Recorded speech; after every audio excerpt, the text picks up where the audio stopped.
পলাতক আওয়ামী লীগ নেত্রী শেখ হাসিনাকে ফিরিয়ে আনতে ইন্টারন্যাশনাল ক্রিমিনাল পুলিশ অর্গানাইজেশন বা ইন্টারপোলের সাহায্য নেবে সরকার। রেড নোটিশ জারি করার মাধ্যমে শুরু হবে তাদের ধরে আনার কার্যক্রম। আইন উপদেষ্টা ড আসিফ নজরুলের এমন বক্তব্যের পর সামনে আসছে কিছু প্রশ্ন। ভারতের কাছ থেকে হাসিনাকে ফেরাতে পারবে ইন্টারপোল? কতটা শক্তিশালী এই রেড নোটিশ?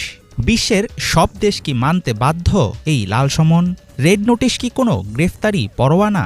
যেই খুনি গোষ্ঠী আপনার জুলাই অগাস্ট মাসে গণহত্যা চালিয়েছে তাদেরকে ধরার জন্য আমরা ইন্টারপোলের মাধ্যমে রেড নোটিশ জারি করতে যাচ্ছি।